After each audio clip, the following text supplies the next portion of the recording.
एक कॉल आया suddenly, I receive that call. 26 जनवरी का टाइम था, 1 या 2 टेररिस्ट बताए थे वहाँ पे गोलियाँ चला रहा है, आप लोग फटाफट आ जाओ। इतने ऑपरेशंस में कभी ऐसा हुआ है आपको कि चारों तरफ से घिर गए हैं, अब तो खत्म? उस समय अगर फाइट हो जाता मैक्सिमम 4 लोग मरते और उसके बाद पूरा का पूरा कैंप खाली हो जाता। And then we had casualties, तो वहाँ से उसको इवैक्यूएट करके निकाल के लाना, जब it is a big thing.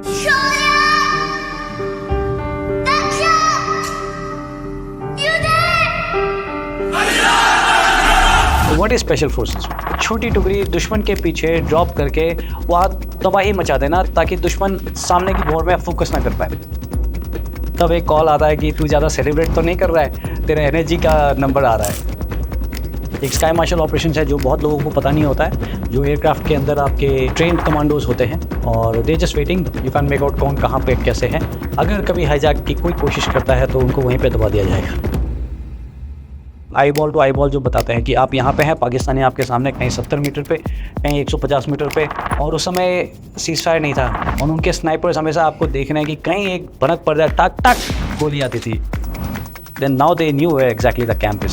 फिर उन्होंने पूरा सेट किया कि हैवी वेपन्स इधर, सपोर्ट वेपन्स इधर, असॉल्ट राइफल्स वाले यहाँ, ऐसे करके, एंड रेस्ट इज हिस्ट्री। जय माता दी। आज जो मेरे गेस्ट हैं, आपने उनको कहीं ना कहीं ज़रूर देखा होगा, क्योंकि उनका एक मोटो है, live by chance, love by choice and kill by profession. मैं बात कर रही हूँ कर्नल कौशल कश्यप की। कर्नल कौशल कश्यप 21 पैरा SF NSG कमांडो। तो स्टार्ट करते हैं podcast. Welcome to the Mamta podcast, stay tuned.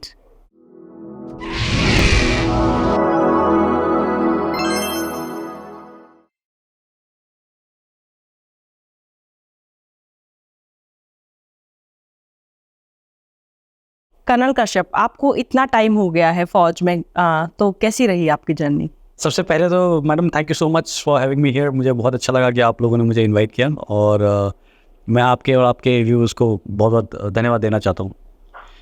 और मेरी जर्नी बहुत ही रोमांचक और मज़ेदार रही है। I really enjoyed my life. जब शायद शुरू किया था, इन वे जब हम स्कूल वगैरह में थे, क्लास 11-12 में, और पता नहीं था कि करना क्या है, तब का अगर मैं इमेजिन करूँ तब से आज तक, I mean lot of things I have been able to cover, और इससे बेहतर हो नहीं सकती थी शायद। आपकी मदर टीचर थी, फादर डॉक्टर थे, तो आर्मी ने कैसे अट्रैक्ट किया आपको? जी, मदर टीचर, बिल्कुल you right. Father is a veterinary officer वहाँ पे, और अरुणाचल गवर्नमेंट में नौकरी करते थे। तो हमारे घर में एक बहुत अलग ही माहौल होता था, वो पेट्रियोटिज्म, मतलब सीरियसली, मतलब बहुत ही ज़्यादा एकदम देशभक्ति वाला माहौल होता था। एंड अभी भी जैसे कि कभी भी वन ऑफ दिस ओकेजन, 15 अगस्त या 26 जनवरी में, मतलब हमारे घर पे फ्लैग लगता है, और फ्लैग होस्टिंग के लिए पेरेंट्स कहीं भी जहाँ ऑर्गेनाइज होता है वहाँ पे जाते हैं, and they are probably the first ones to go there, and वो एक स्पीच उनका हमेशा कंफर्म है। तो तो एक वो रहा है, लेकिन हमने फ़ौज ज्वाइन करने का कभी सोचा नहीं था। इट इज़ ओनली सब्सिक्वेंटली, धीरे धीरे I appeared for India, I got selected, and I had also got selected. मैं मर्चेंट नेवी के लिए भी सिलेक्ट हो गया था, और मैं national institute of fashion technology के लिए भी सिलेक्ट हो गया था। So I had to make a choice कि किस में जाना है। तब मेरे फादर ने कि नहीं बेटा, जाना तो आर्मी में ही है। क्या एज थी आपकी तब? क्लोज टू 19 या may be just short of 19 और 19। तो जब आपका NDA का जैसे आपने क्लियर कर दिया, तो SSB आई होगी? जी, SSB पहले ही सिलेक्ट हो गया था मैं, मतलब जब ये डिसीजंस मेरे पास थे, तो या। तो कैसे ये SSB का कैसे होती है जर्नी, मतलब जो 5 डेज़ की जर्नी होती है, थोड़ा सा मुझे इसके बारे में जानना है कि फर्स्ट डे क्या होता है, सेकंड डे कैसे होती है ये? पहले तो SSB मुझे जो लगता है बहुत ही अच्छा एग्ज़ाम है, बिकॉज मैं आपको आखिर से शुरू करके बताता हूँ। मैंने got selected in SSB। Normally SSB में ना क्या होता है कि 10 में से एक आदमी सिलेक्ट होता है, वेरी एवरेज, वेरी रैंडम। अगर सही नहीं है ये जो SSB क्लोजली जानते हैं वो बोलेंगे ऐसा सही नहीं है, बट नॉर्मली अगर आप बहुत एवरेज निकालो तो मे बी 10 में से एक सिलेक्ट हो जाता है। और मेरे कोर्स में देवा वो 24, हम 24 आदमी आते, बहुत कम लोग थे, अदरवाइज 100 के बैचेस होते। 24 में से हम 7 आदमी सिलेक्ट हुए थे, तो it's a very high number. And जब हम सिलेक्ट हुए थे तो मेरे साथ हम 7 लोग में से 6 रिमकोलियंस थे। रिमकोलियंस मतलब RIMC, राष्ट्रीय इंडियन मिलिट्री कॉलेज। राष्ट्रीय Indian military college is a school जो ब्रिटिशर्स ने शुरू कराया था और उनका मकसद ही NDA के लिए प्रिपेयर कराना होता है। तो दैट इज़, अगर NDA जैसा कोई है इंस्टीट्यूट जहाँ स्कूल के बच्चे उस हिसाब से, और उसमें हर स्टेट से शायद एक रिजर्वेशन है, हर स्टेट का हर क्लास के अंदर एक बच्चा होता है पूरे एक स्टेट में से सिलेक्ट होकर के, वो सिर्फ NDA के लिए ट्रेन करता। दोस्त गाइज आर वेरी गुड। और जब मैं एक्चुअली सिलेक्ट हुआ, मेरे को देखा यार ये जो सिलेक्ट हुए हैं, each of these guys are very nice, so nice to talk to them, so aware, and अपने एज ग्रुप के हिसाब से इतने मेच्योर थे। उनका हॉर्स राइडिंग, स्विमिंग से लेकर हर चीज़, तो मुझे लगा ये क्वालिटी इज़ वेरी डिफरेंट। या तो what I want to say is SSB is a very good selection. क्या एग्जैक्टली उसके अंदर है, it's very difficult to crack, लेकिन इसका सिलेक्शन इतना अच्छा है कि if you compare the defence forces, there I would say a distinct difference है क्वालिटी ऑफ ऑफिसर्स में। अब ये पता नहीं कि ये SSB के सिलेक्ट करने के ऊपर है या ये हमारी ट्रेनिंग के अंदर है, Indian military academy, national defence academy या one of the naval academy, air force academy, उनके अंदर है, या ये शायद सिलेक्शन में ही है, but there is a distinct difference in the quality of officers and that just stands out.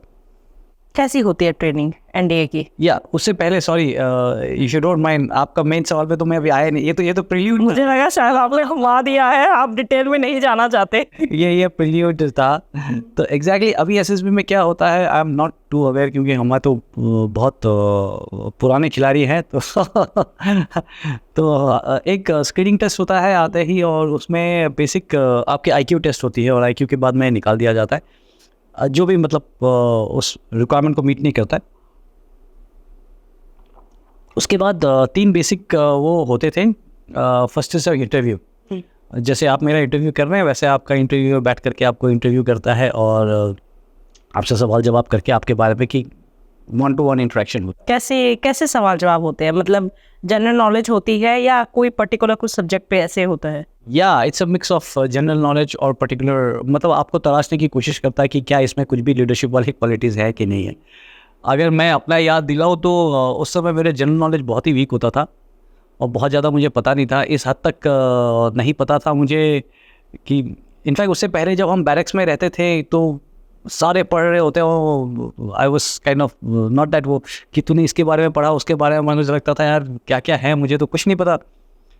And जब मैं इंटरव्यू के लिए भी गया तो एक आध सवाल कुछ पूछा था उन्होंने, मैं नेवी के लिए गया था तो मुझे नहीं पता था। एंड तो उन्होंने पूछा, वहाँ पे एक सबमरीन था, पूछा ये पहचान लेगा तो क्या है मैं कहा ये मैं जानता हूँ सर, ये सबमरीन है so it had come to that. But उसके अलावा कुछ ही गेव मी एन अपॉर्चुनिटी, ऐसा नहीं कि इसको जनरल नॉलेज का नहीं पता है तो इसको आउट कर दो। Gave me an opportunity, I don't even know कि मैं क्यों पास हुआ। ही गेव मी समथिंग लाइक, आप 2 सवाल जो मुझे याद है कि आप ट्रेन में जा रहे हैं कहीं पे, कोई स्कूल का पिकनिक या फॉर सम रीज़न कहीं स्कूल के एक्सकर्शन में, एंड आपको आग लगते हुए दिखता है कहीं पे, so how will you respond. तो ऐसे सवाल से आपके दिमाग पे वो होता है कि आप प्रायोरिटाइज कर पाते हैं कि नहीं कि उस सिचुएशन के अंदर इम्पोर्टेंट क्या है। या एंड दूसरा क्वेश्चन मेरे को पूछा था कि आपको स्कूल का पिकनिक ऑर्गेनाइज करना है तो आप how will you go about it, आप कैसे स्कूल का पिकनिक ऑर्गेनाइज करेंगे। सो आपको मे बी आपके माइंड पे वर्कआउट करके स्ट्रक्चर करना कि अगर ये मेरा प्रॉब्लम है तो इसके क्या क्या चीज़ें मेरे को ख्याल रखना चाहिए, क्या क्या चीज़ों के अंदर ध्यान देना चाहिए। सो ये होता है। क्या जवाब दिए थे आपने इनके? Just can't remember anything. अभी तो मैंने बहुत सारे पिकनिक ऑर्गेनाइज किए हैं तो अभी तो आई कैन एक्चुअली नरेट किया हम क्या करते हैं, बट या उस समय मुझे ध्यान दिया। बट आई रिमेंबर बेसिक, अगर कोई भी वो कर रहा है तो यू हैव, आपको उसको ग्रुप्स में बांटना है, नहीं कि पिकनिक जाएंगे तो क्या होगा, एंटरटेनमेंट होगा, आप जाएंगे आप वापस आएंगे आप वहाँ पे कुछ करेंगे, है कि नहीं। तो जाने का आपको प्लान करना है, वहाँ पे क्या करेंगे उसका प्लान करना है, खाना पीना राशन होगा उसका आपको प्लान करना है कि नहीं, एंटरटेनमेंट क्या गेम्स खेले जाएंगे उसका प्लान करना। तो अलग अलग करके कौन किसको टास्क बांटोटे बहुत डिटेल में। या मुझे नहीं पता था कि आपने आज मुझे SSB इंटरव्यू के लिए बुलाया है नहीं तो मैं और तैयारी करके आता शायद। नहीं, मेरी जब से शादी हुई है मेरे हस्बैंड पता नहीं कितनी बार मुझे बता चुके हैं कि उनसे जो क्वेश्चन किया गया था, और उन्होंने पहले मुझसे पूछा था एक दिन मैं पता नहीं मैं कैसे शेयर कर रही हूँ। एक दिन उन्होंने मुझसे पूछा कि अगर तुम इस सिचुएशन में हो तो क्या करोगी, तो मैंने उन्हें जवाब दिया, मैं वो नहीं बता सकती ऑन कैमरा। मैंने कहा मैं तो ये करती। कहते ये मुझसे एसएसबी में पूछा गया था। मैंने कहा ओके, ऐसे क्वेश्चन तो मैं सोच रही थी आपसे भी ऐसा कुछ याद होगा आपको। जी नहीं, ये 2 सवाल मुझे डिस्टिंक्टली याद है। इसके बाद एक साइकोलॉजिकल टेस्ट होता है। देयर इज अ साइकोलॉजिस्ट जो आपका एनालाइज करते हैं आपको बहुत सारे, वो मतलब they don't give you time to think, तो आपको फटाफट, जैसे कि आपको I don't exactly remember about 60 words की कितने आपको एक वर्ड फ्लैश किया जाता है, उसके ऊपर आपको जो भी ध्यान आता है आपने एक सेंटेंस लिखने, तो उससे पता चलता है कि सिंपल चीज़ें, हैंड, पेन, टेबल, कुछ भी हो सकता है, वो फादर मदर, आपको उससे इट शोज़ कि आपका सबसे पहले माइंड क्या स्ट्राइक करता है, कि ये शब्द देख करके इट कैन स्ट्राइक एनीथिंग, मतलब आपको कुछ भी ध्यान हो सकता है उस पर, बट आपको क्या करता है, तो उसको फिर एनालाइज करते हैं कि आदमी सोचता कैसा है। There is a thematic appreciation test जिसमें आपको फोटोग्राफ्स दिखाए जाते हैं, कि कोई भी एक फोटोग्राफ दिखाया जाता है और वो फोटोग्राफ के ऊपर आपको एक स्टोरी लिखना होता है। सो ये साइकोलॉजिस्ट वाला टेस्ट होता है। इसके अलावा आपका एक ग्रुप टास्क होता है, जो ग्रुप टास्क ऑफिसर होते हैं वो देखते हैं। उसमें क्या होता है कि आप एज ए ग्रुप आपको टास्क दिया जाता है एंड उसको आप कैसे सॉल्व करते हैं, आपकी लीडरशिप स्किल्स है कि नहीं, वो आपके दर्शाया जाता है। इसमें एक बहुत इंटरेस्टिंग मेरे साथ हुआ था, जब मेरे को लगा था कि शायद मैं पक्का सिलेक्ट हो जाऊँगा। ग्रुप टास्क में एक हाफ ग्रुप टास्क होता है, जब अगर ग्रुप लेट से 10-15 का होता है तो उसको ब्रेक करके, ताकि ज़्यादा लोगों को, हमारे से कमज़ोर लोगों को भी मौका मिल जाए। एंड तो हम करीब 5-6 लोग थे एंड जो आपको ऐसे टास्क मिलते हैं कि let's say there is a 2 lines आप मान लीजिए, लेट्स से यही जो है इसका एक लाइन से, और इसके बीच में आउट ऑफ बाउंड्स होता है, यू कैन नॉट स्टेप, आप पाँव नहीं रख सकते कहीं, और यहाँ पे कुछ लेट्स से एक बक्सा रखा होगा, एक कुछ अलग अलग टाइप की चीज़ें हैं। आपको 3, आई कुड बी रॉन्ग, अभी ज़्यादा भी दे सकते हैं, बट आपको एक फट्टा, एक बल्ली और एक रस्सी या कुछ देते हैं। ये तीनों का इस्तेमाल करके आपको पूरे के पूरे टीम को you have to cross over without, इसके बीच में स्टेप किए बिना, पाँव रखे बिना। तो ये जो हाफ ग्रुप टास्क की मैं आपको बात कर रहा हूँ, इसमें क्या हुआ था कि 2 तरीके दिख रहे थे, 2 ही तरीके थे इसमें। एक तरीका जो है कि उसमें जो इनिशियल स्टेप था ना, पहले वाला आसान था, मतलब टक करके आप एक जगह पहुंच गए, बट उसके आगे काफ़ी मुश्किल था, पता नहीं चल रहा था उसके आगे क्या करना है। और दूसरा तरीका था जिसमें शुरुआत वाला मुश्किल था और आखिरी वाला एकदम आसान दिख रहा था। अभी इसमें ना क्या होता है कि सारे लोग अपने आप को बेस्ट प्रूफ करना चाहते हैं, हर कोई एकदम आपका कि इस बार तो मैं, और एकदम करना है। तो जैसे हमें ये टास्क मिला, टाइम गो, और एकदम सबने पकड़ा, किसी के हाथ में बल्ली, रस्सा, जिसके हाथ में जो आया, आके जो आसान वाला था वो सब आगे निकल गए और आगे जाकर के सेट हो गए। वहाँ जाकर उनको समझ में नहीं आ रहा करना क्या है। एंड मैं तो लॉस की तरह मैं पीछे खड़ा था, पता ही नहीं चला कब आगे पहुँच गए। And I was trying to figure out कि ये करना क्या है, ये कैसे हो सकता है। एंड समहाउ मैं क्योंकि पीछे था और मुझे डिस्टिंक्टली दिखा कि ये गलत गए हैं लोग। ये देखने में आसान लग रहा है आगे तक, पहला स्टेप आसान है, लेकिन आगे ट्रैप है ये। और दूसरा वाला, जब यू लुक एट इट, शुरुआत वाला सीमिंगली डिफ़िकल्ट है, लेकिन then something struck me and मैंने इनको बताया कि भैया वापस आओ, ये वाला करते हैं। और पूरी की पूरी ग्रुप आगे गई हुई है, मैं पीछे खड़ा हूँ, सबको बुला करके यहाँ से, and we were able to successfully cross over. और आप लीडर बन गए। मुझे लगा कि आप पक्का वो नोट भी कर रहे हैं, तो मैं पक्का सिलेक्टेड हूँ। शायद वहाँ से मुझे कॉन्फिडेंस काफ़ी ठीक ठाक आ गया था। एंड इसके अलावा आपका फिजिकल होता है, physical is not that priority, because physical is always आपका, it's a reflection of a mental state. आप जब भी डिसाइड करें, आप अपने आप को फिजिकली ठीक कर सकते हैं। एंड इसके अलावा एसएसबी में क्या होता है, और एक स्पीच होती है आपको, शायद आई थिंक अबाउट 3 मिनट के लिए आपको प्रिपरेशन का टाइम दिया जाता है और 3 मिनट आपको स्पीक करना होता है। सडनली ऑफ आपके जो ग्रुप टास्क वाले हैं, और एक ग्रुप डिस्कशन होता है। ग्रुप डिस्कशन के लिए इट इज़ वेरी इंपॉर्टेंट कि आपकी नॉलेज अच्छी हो, आपकी समझ अच्छी हो, और आप किस हिसाब से बात कर सकते हैं, दैट इज़ वेरी इंपॉर्टेंट। सो या आई वुड से, कोई भी अगर एसएसबी आपके व्यूअर्स में से अगर वो करना चाहता है, तो आई वुड ट्राई एंड, सबसे पहले आपका communication skill should be good. आपकी बात चाहे हिंदी हो चाहे इंग्लिश हो, आपको एक्सप्रेस करना ठीक से आना चाहिए। आपकी नॉलेज ठीक ठाक होनी चाहिए, क्योंकि आपकी अगर नॉलेज नहीं है तो आप बोलोगे क्या? बोलते तो बहुत अच्छा है, लेकिन आप बोलोगे क्या? लेकिन स्पेशली इन ग्रुप टास्क और ग्रुप डिस्कशन में अगर आपको ग्रुप के डिस्कशन के बारे में आपकी लॉजिकल सोच नहीं है, आप अगर बोल नहीं पाते हैं, तो nobody is going to listen to you. Third is that analytical character में भी, जिसमें आप पीछे से देख करके ऑब्जर्व करके, जो मैं आपको एग्जांपल दे रहा था, when you have to solve a problem को कैसे सॉल्व किया जाए पहले से एनालाइज करके, विजुअलाइज करके, एंड प्रॉब्लम सॉल्विंग नेचर जो है वो, दैट आई वुड से इज इम्पॉर्टेंट. अभी जाकर के शायद आपका क्वेश्चन अभी कंप्लीट आंसर हो पाया.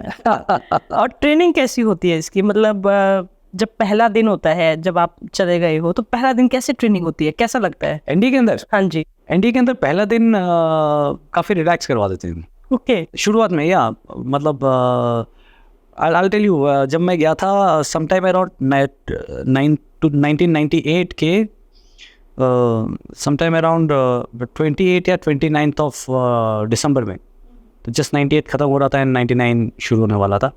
एंड रात को मैं वहाँ पहुँचा, इवनिंग को स्टडी पीरियड चल रहा था. And is beautiful, and is very beautiful, and I was walking those on उस पेवमेंट के ऊपर अपना सूटकेस लेकर के जा रहा था, और मैं देख सारी उसमें खिड़कियां हैं और खिड़कियों के नीचे बैनिस्टर्स अगेन ओपन प्लेस, और वो सारे खोल करके आपको ना, आप पूरा विजिबल होते हैं. आप जब स्टडी टेबल में बैठ के पढ़ते हैं, आपका कंपल्सरी स्टडी होता है, एंड पिन ड्रॉप साइलेंस लग ही नहीं रहता. यहाँ इतने हज़ारों लोग रहते हैं एकदम. मैं यार ये बहुत सही है. देन आई वाज टोल्ड कि आप एक रात के लिए जाके एको स्क्वाड्रन है वहाँ पे, एको स्क्वाड्रन में रुके. So I went to echo squadron and मैं गया, absolutely shocked. Then somebody told me आप जाओ उस कमरे में के बैठो किसी के साथ. तो मैं बैठा वहाँ पे एंड कुछ देर बैठा होगा. Then somebody sing something suddenly, sing song manner way. मुझे नहीं पता था तब एनडीए में अनाउंसमेंट्स होती है, when you have to make an announcement, so there is a sing song manner in your attention Mike squadron all shift hours, ऐसे करके ना वो पूरा गा करके उसकी बड़ी ट्रेनिंग होती है. या and that is one place where अगर आप जो यंगस्टर जो बच्चे आते हैं वहाँ पे, वो अगर नहीं कर पाते तो उनको बहुत रगड़ा जाता है. You have to perfect it. मतलब रात को उठा करके, और हर चीज़ के लिए अलग है. 5th टर्मर्स के लिए है तो अलग अनाउंसमेंट होता है, 2nd टर्मर्स के लिए अलग अनाउंसमेंट है, 1st और 3rd टर्मर्स के लिए अलग अनाउंसमेंट है. सीनियर्स 6 टर्मर्स हैं तो उनको बड़े आदाब से बुलाना होता है. So that's very interesting. And yeah, so somebody just sang something and suddenly करके, I don't know, maximum 1-1.5 minute लगा होगा. एकदम लग रहा था पूरा बिल्डिंग हिल रही है, क्या हो रहा है. Everybody runs and gets together and they get on for a falling. And then one guy comes and he just announces something and फिर आवाज़ होती है and everybody just vanishes. And somebody comes and tells me कि चलो जाके खाना खाते हैं, let's have dinner. And everything is state of art. I mean, for anybody who has not been there, मतलब आप जाओ वहाँ पे. Dining hall is one of the best in the entire. I think उसके मुझे जितना याद है, उसके ग्लास जो है वो बेल्जियम से आता था. बेल्जियम ग्लास होता था. एक चीज़ उसमें बहुत वो है, मायने रखती है. It's beautiful place. You actually the way they treat you, that's very nice, except the seniors of course. So that is our first day था. उसके बाद वापस आने के बाद असली ट्रेनिंग शुरू होती है. मैं नीचे ग्राउंड फ्लोर में था, मेरे को बुलाया, तेरे को ऊपर बुला रहे, आ जाओ. And I went up and NDA में एक बड़ा पिकुलर वो है कि आपका सीनियर आपसे हिंदी में बात कर सकता है, आप नहीं कर सकते, आप उनसे नहीं कर सकते. बट आई थिंक ये तो सिर्फ वहाँ पे नहीं है, ये तो मतलब लाइफ टाइम है फौज में. बिल्कुल, वो तो वहीं से शुरू हो जाता ना. जी जी. कि आपका सीनियर जानबूझ के आपसे हिंदी में बात करेगा और आपने जवाब दिया तो आपका ऐसा भूत बनेगा, आप हिंदी भूल जाएंगे. जी. सो दे कॉल मी. मैं गया ऊपर और ऊपर रगड़ा चल रहा था एकदम. कोई रोलिंग कर रहा है यहाँ से, कोई हॉन्चिंग कर रहा है, कोई ऊपर वो जालियाँ होती है, एनडी के ऊपर जालियाँ होती है, वो जालियों के ऊपर लटका हुआ है, उसको स्पाइडरमैन कहते हैं. या कोई पानी पी के उल्टी कर रहा है, पता नहीं क्या क्या कर रहे हैं. वो सारा चल रहा है. तो मेरे को बुलाया इधर आ, और मेरे को कहते हैं पुल अप कर. तो वहाँ पे रूम के ऊपर वो जहाँ एक जगह होती है जहाँ पे यू कैन होल्ड एंड. तो आई वाज डिसेंट. मैं अब क्योंकि मैं छोटा हूँ, नाटा हूँ, मेरे को सबने बचपन से बोला कि तो पुल अप क्या करेगा तो लंबा हो जाएगा. अब लंबा तो हुआ नहीं, लेकिन पुल अप मेरे ठीक ठाक हो गए. तो मैं वहाँ पे ठीक ठाक कर दिए काफ़ी सारे. आई डिड अबाउट 12 वॉट में भी उस समय. तो दे वेरी हैप्पी. तो क्या यार ऋतु एकदम स्टड आया है, और गुड करके ना बड़े खुश होकर के वो क्या. फिर they tried to guide me फिर कि यार तू ऐसा कर, you come to echo squadron. फिर एनडीए के अंदर क्या है, there are 15 squadron, A B C D ऐसे करके, अल्फा ब्रावो चार्ली डेल्टा. अच्छा तो कल कोशिश करना, बस सारे स्क्वाड्रन अच्छे हैं, they were trying to guide me ना, तो सारे स्क्वाड्रन अच्छा है, बस माइक स्क्वाड्रन मत जाना। कहा सर माइक स्क्वाड्रन में क्या है? कहते यार माइक स्क्वाड्रन पैरा कमांडो बनाती है। So that was the first time I heard this word para commando. और इसमें ही जाना है। नहीं तब नहीं जाना था, तब सोचा भी नहीं था उन्हें। तो ये सर पैरा कमांडो क्या होता है? तो ये जो सारे रगड़ा खा रहे थे ना, उसमें जो सबसे ज़्यादा भूत बना होता है, जिसका मतलब गंदा एकदम हालत ख़राब हो रखा था उसको, तो पता नहीं बोले ये पैरा कमांडो बन रहा है। तो अगर तो माइक में जाएगा तेरा ऐसे ही हालत रहेगा। क्या ये that is what I registered, I didn't know कि I land up in para commando. उस टाइम पे क्या थॉट आया कि जाना है कि नहीं? नहीं वैसा एग्जैक्टली नहीं, बट यस अलग से एक वो हो गया दिमाग में कि पैरा कमांडो कुछ होता है और जिसके लिए सबसे डिफ़िकल्ट ट्रेनिंग होती है। That thing state. सब्सिक्वेंटली काफ़ी अच्छे हमारे कुछ लाइक कर्नल पैंगिंग जो हमारे कंपनी कमांडर आए थे माइक स्क्वाड्रन के अंदर, is a very good guy, मतलब he is motivated our entire generation. उन्होंने हमारे एक ब्रिगेडियर शिरोन एक स्क्वाड्रन में डिवो होते थे, तब वो शायद कैप्टन या मेजर थे। सो दीज आई थिंक अभी जनरल हैं शायद, Gaurav Rishi sir, he was a DS। These are the people जो वहाँ जा करके जिनको देख करके लगता था कि यार ये अच्छा है। इस पर सबसे ज़्यादा डेकोरेटेड यूनिफॉर्म्स होती थी उनकी, तो देख करके अच्छा हम वही देखते रहते थे। And then the way they conducted themselves very nice. तो उससे जा करके धीरे धीरे वी मूव्ड ऑन टू। तो कैसे फिर वो ट्रेनिंग वाले उसमें बताइए ना, फिर वो क्या जो आपने देखा उसके बाद मतलब दिन की शुरुआत कैसे होती थी और सोने का टाइम कब मिलता था, खत्म कहाँ होता था दिन? अगर हो जाए तो देखिए इंडिया के अंदर एक फॉर्मल ट्रेनिंग है, एक इनफॉर्मल ट्रेनिंग है। जो formal part of the training है वो आपका सुबह नॉट एग्जैक्टली अलग अलग दिन के, I think I could be wrong, अलग अलग रूटीन होते थे, D1 2 3 4 5 6 करके 13 तक, D13 तक, और D1 D2 D3 D4। तो आपका हर दिन का अलग होता है। लाइक आज अगर कोई भी डेट आप मान लीजिए, अगर आज 2 जून है तो 2 जून को D11 का रूटीन फॉलो होगा, 3 जून को D13 हो जाएगा, कभी D1, उस टाइप का रूटीन निकलता था। उस रूटीन के हिसाब से लाइक मॉर्निंग इधर it could be physical training PT, या इट कुड बी स्विमिंग, और it could be horse riding, और it could be drill training. और ये ट्रेनिंग के बाद में पहला वाला जो होता है, then you come back, you change. ये मैं आपको फॉर्मल ट्रेनिंग की बात कर रहा हूँ। ये you come back and you change. उसके बाद आप जाकर के ब्रेकफास्ट करते हैं, ब्रेकफास्ट करने के बाद आपके नॉर्मल क्लासेस शुरू होते हैं। ब्रेकफास्ट करने का कितना टाइम मिलता है? बिकॉज आई नो तब हमें टाइम नहीं चाहिए होता था बहुत ज़्यादा, बट आई एम सॉरी अभी बताना बहुत मुश्किल होगा, बट आपको कितना मिलता था? देखिए आकर के हमें बहुत सारे काम हो जाते थे, वो इनफॉर्मल ट्रेनिंग में शुरू हो जाता है। आकर के कभी कपड़े ढूंढने हैं, कभी कुछ ढूंढना है, कभी आपको रियलाइज़ करते हैं आपके पास शूज़ नहीं है तो वो ढूंढना है, ये बहुत सारे इधर उधर करके कभी इनफॉर्मल ट्रेनिंग के अंदर ये ब्रेकफास्ट ब्रेक जो मिलता था उसमें बड़े सारे पनिशमेंट्स भी होते थे। Let's say there is a fifth termer getting punished, so as a second third fourth या उनके जूनियर अगर हैं, यू कैंट सी हिम। तो अगर वो फिफ्थ टर्मर किसी के केबिन के सामने खड़ा तो वो पूरा out of bounds for you हो गया है। तो अभी आपको भाग करके कहीं और छुप करके जाके पता नहीं कभी दीवार फाड़ के नीचे आ करके किसी और के बाथरूम को यूज़ करना पड़ेगा, वहाँ जाके नहाना पड़ेगा और वापस आना पड़ेगा, नहीं तो आपका तो ब्रेकफास्ट गया, because 1/5 time is getting punished. आप समझ रहे हैं?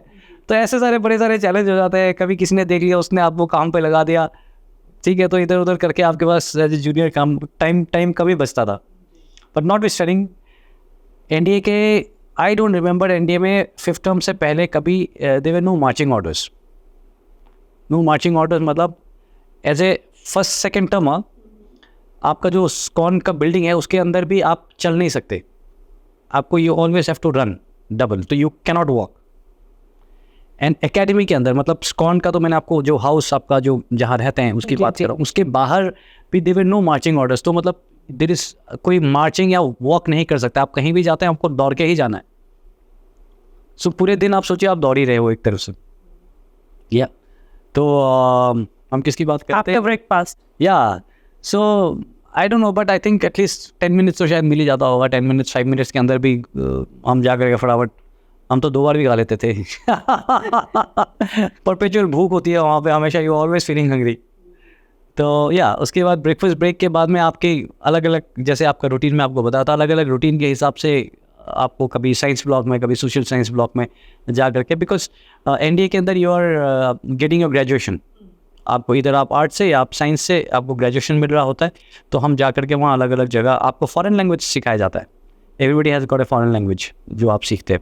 सो आप जा करके नॉर्मल क्लासेस करते हैं, क्लासेस करने के बाद में you come back again have lunch करके you come back to squadron, and then squadron के कुछ लेट्स से गेम्स होते हैं, तो वो गेम्स में आपको पार्टिसिपेट करना होता है।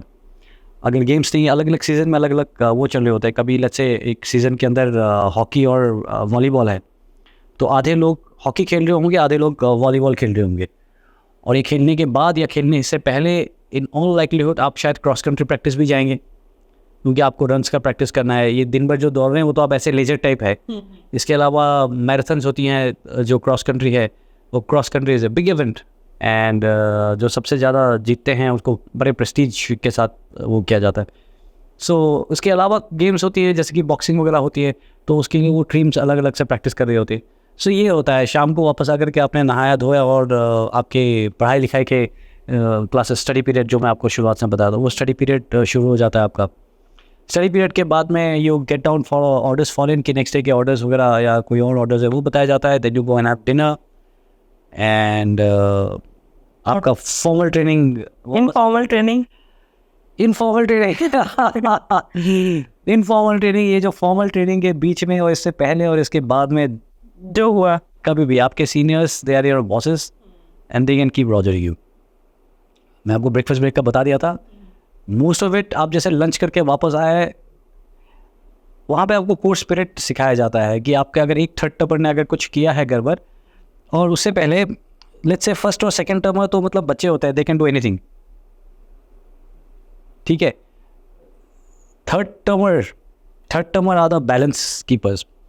फर्स्ट और सेकंड टर्मर्स के लिए पूरी रिस्पॉन्सिबिलिटी थर्ड टर्मर्स की होती है।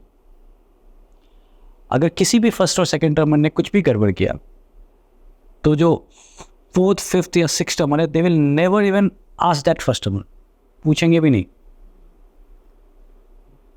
वो क्या करेंगे, सबसे पहले थर्ड टर्मर को बोलेंगे वो is over study, and if the misdeed whatever जो फ्लैप है, if that is slightly bigger, तो पूरे का पूरे थर्ड टर्मर्स को बुलाएंगे कि तुम्हें पता है तुम्हारा सेकंड टर्मर ऐसा कर रहे हैं, और उनको रात भर मतलब रगड़ेंगे। तो इससे क्या होता है कि as it goes down to the first और द सेकंड टर्मर्स, उनके पूरे कोर्स के अंदर, तो it has that snowballing effect वो मल्टीप्लाई होता जाता है।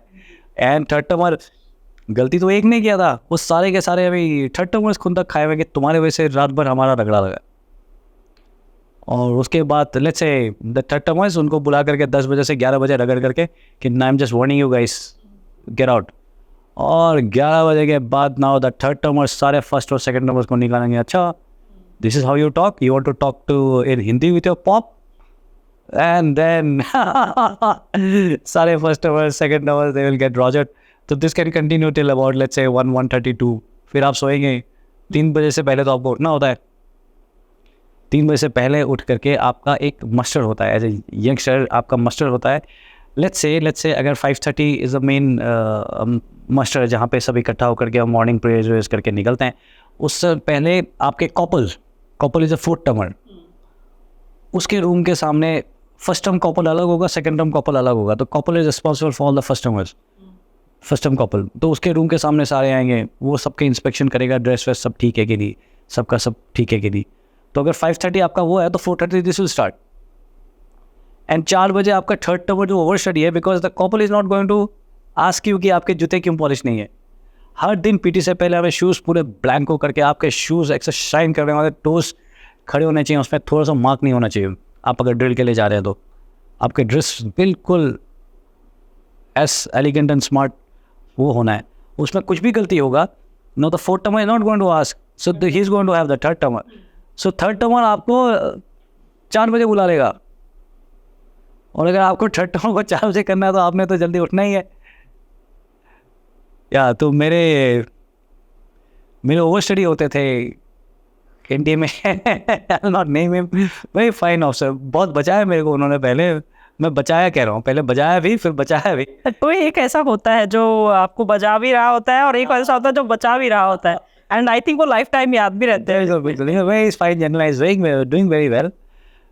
तो वो मेरे से रात को 2:50 के आसपास आई रिमेंबर, मेरे को उठ करके पहले शेव करके, वो जो शेविंग फोम है ना, वो उस समय वो नहीं आता था स्प्रे इतना, तो शेविंग फोम उनके लिए रखना पड़ता था ताकि वो ही वुडंट वेस्ट टाइम अपना वो फोम क्रिएट वो करने के लिए, बनाने के लिए, तो उसको बना बनाया ब्रश मिल जाता था। सो मैं खुद तो ऐसे भी अगर कर लूँ तो I had to foam up for him, उसके लिए करके सर आइए आप कीजिए। तो इतना टाइम बचाते हैं लोग वहाँ पे। या एंड इनकेस आपका थोड़ा भी अगर बैड, मेरे को लगता था मेरे दाढ़ी कम आती है तो एक आध दिन अगर मिस कर दिया, देन एंटायर कोर्स को पत्थर लेकर के you have to do stone shaving, that's called stone shaving, that's या। और फिर पूरा सब सारे मिलके आपको पकड़ते होंगे कि तुम्हारी वजह से हम आए। द कोर्समेट्स वो बहुत बना देते हैं फिर, क्या भाई तेरी वजह से तो 1 दिन 2 दिन 3 दिन, मतलब हर दिन कुछ ना कुछ तो होता ही रहता है। So it's like that, and it has been like that. Family की याद आती है, टाइम मिलता है याद करने का? नहीं, इतना ज़्यादा नहीं आता है। मेरे को एक्चुअली उससे पहले हम काफ़ी, मतलब since class 6 I have been out in hostels, तो बुरा तो लगता है, पेरेंट्स के लिए याद भी बहुत आती है ऑफ कोर्स, बट उस दौरान इतना ज़्यादा फील नहीं करते हैं, मतलब। और कुछ ऐसे होते होंगे जो चले जाते होंगे ट्रेनिंग के बीच? या ओके, तो वो खुद विलिंगली जाते हैं या उनको निकाल दिया जाता है? देखिए, एनडीए बहुत मौका देती है किसी को भी, खुद विलिंगली भी कुछ चले जाते हैं, कुछ को हमारे बैच में 2 या 3 लोगों को they were very good and they were doing also very well, but उनको चोट लग गई थी कुछ, किसी को चोट लग गया, बैकबोन में चोट लग गया, किसी को एंकल में कुछ चोट लग गया, they can not continue because you have to be fit, और ट्रेनिंग में अगर चोट लग जाए तो those are unfortunate incidents. Otherwise कुछ लोग कोई डिसिप्लिन की या किसी वजह से आप एक बार रेलीगेट कर दिया जाता है, that you join the next course fail, फिर आप 2 बार, मतलब 3 बार तक भी रेलीगेट होकर के पीपल हैव सर्वाइव, बट उसके बाद फिर दे बोर्ड इट आउट, फिर कहते हैं कि आप जाइए। तो आप एनडीए से आईएमए गए, आईएमए से पास आउट हुए, तो आर्मी जब आपको देखा कि इतना रगड़ा होने के बाद, वो पहला दिन जब आपको लगा कि हाँ अब आराम है, अब एज अ ऑफिसर अब जिंदगी जिएंगे, तो कैसा लग रहा था वो वाला टाइम? कमीशन हो गए जी नहीं, आपको फौज वो गलत फहमी में आने नहीं देती है कि अभी मैं अफसर बन गया हूँ, आराम करेंगे, नहीं नहीं नहीं, नेवर। आपके seniors they always keep telling you. देखिए, आप अभी तक तो ट्रेनिंग था, जैसे ही आप कहीं भी जाते हैं, किसी भी बटालियन को ज्वाइन करते हैं, आप वहाँ पे नए हैं, everybody is out there judging you. जो एक जवान है वो आपको रिस्पेक्ट तब तक नहीं करेगा जस्ट बिकॉज आप लेफ्टिनेंट का वो पहन करके आ गया है, वो आपको रिस्पेक्ट नहीं करेगा, वो देखेगा साहब रिस्पेक्ट के लायक है कि नहीं है। So you have to prove हर जगह। तो जो भी ऑफिसर्स जाते हैं they are groomed again and again कि आपको जा करके you have to prove yourself कि आप फिजिकल्स में अच्छे हैं, आप गेम्स में अच्छे हैं, आप प्रोफेशनली अच्छे हैं, आप अपने कोर्सेज भी अच्छे कर रहे हैं।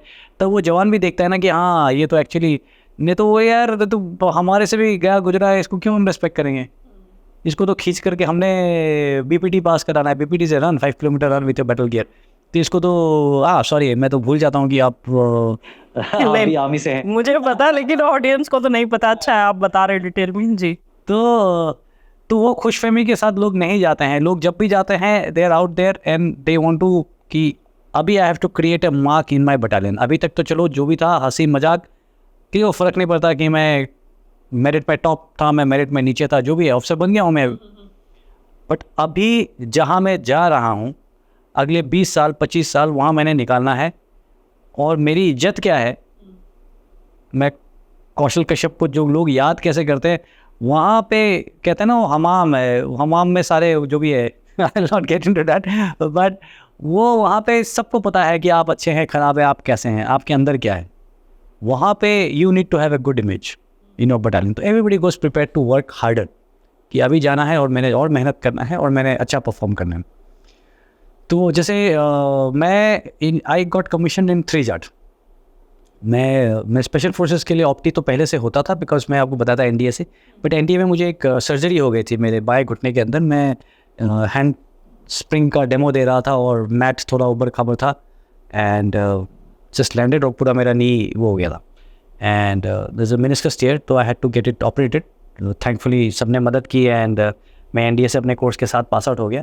सो आई वाज़न्ट टू श्योर कि मैं प्रोबेशन, सब डरा देते हैं प्रोबेशन में ये होता है, प्रोबेशन में वो होता है, ये होता है, वो होता है. तो आई वाज़न्ट श्योर कि मैं प्रोबेशन कर पाऊँगा कि नहीं. सो दैट इज़ वाई मैं तब आई हैड ऑप्टेड फॉर गुरखास. तो मेरे को बड़े अच्छे लगते थे गुरखास. बट ठीक है, that doesn't matter. It's just that her unit का अपना एक ट्रेंड अलग होता है, कैरेक्टरिस्टिक्स अलग होते हैं, लोग अलग होते हैं. तो I got 3 Jat. I was very lucky क्योंकि 3 Jat, again I keep saying this, 3 Jat पूरे देश के one of the most famous battalions हैं, सबसे अच्छे बटालियंस में से. पाकिस्तान के अंदर सबसे डीपेस्ट पेनिट्रेशन का रिकॉर्ड है 3 जाट का. ये चोगिल कनाल क्रॉस कहते हैं. चोगिल कनाल डिफेंसिव कनाल है जिसके अंदर जिसको क्रॉस करना इम्प्रेग्नेबल का माना जाता था. 1965 के वॉर में 2 बार क्रॉस किया 3 जाट ने बिना आर्टिलरी सपोर्ट के. बैटल ऑफ दोगराई है वहाँ पे, वो लाहौर तक पहुँच गए थे इच्छापुर शू फैक्ट्री करके. सो उस यूनिट पे मैं कमीशन हुआ और कमीशन होते ही मैं वहाँ पे गया था. उरी में मेरी डिप्लॉयमेंट हुई थी, उरी के अंदर लाइन ऑफ कंट्रोल में.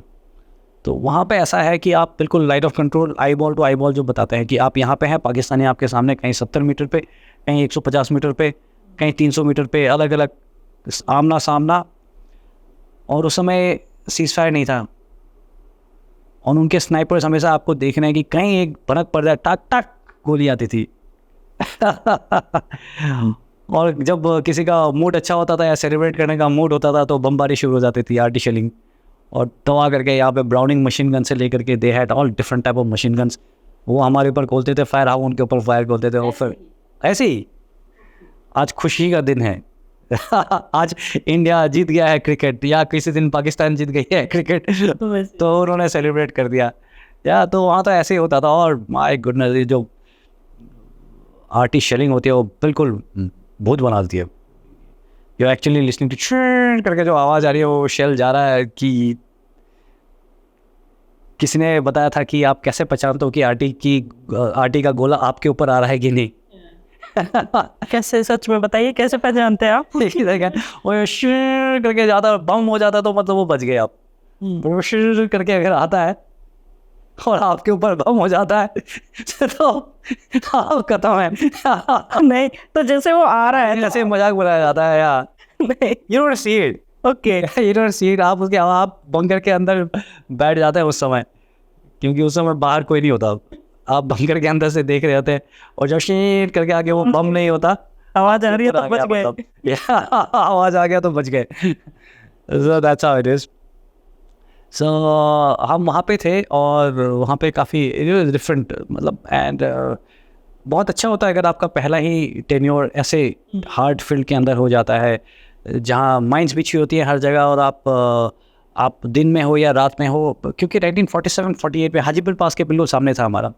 और 1947-48 में वहाँ पे कई सारे माइंस बिछे थे, बिकॉज वॉर होती है. वॉर में वहाँ पे हमने जाके कैप्चर किया, पूरे माइंस बिछाए और डिफेंस. अब आप ही तक उसके हिसाब भी नहीं है कहाँ पे माइंस है. कोई अगर इधर उधर भटक जाता है तो आए दिन वहाँ पे पोर्टर्स, कभी कुत्ते, dogs, you can see them roaming around without legs, they would have stepped over a mine. So that's how it is. So और कुछ दिन पहले वहाँ पे बैट एक्शन हुआ था कि पाकिस्तानी जा करके एक ऑपरेशन में हमारे एक जवान का मार कर लिए गए थे. तो दैट्स वेरी सेंसिटिव. वो अच्छा, यहाँ से मैं बहुत ज़्यादा टाइम इनके साथ नहीं रह पाया क्योंकि वहाँ से हम कोर बैटल स्कूल में आए थे. और कोर बैटल स्कूल में फिर colonel John de Brito was a commandant.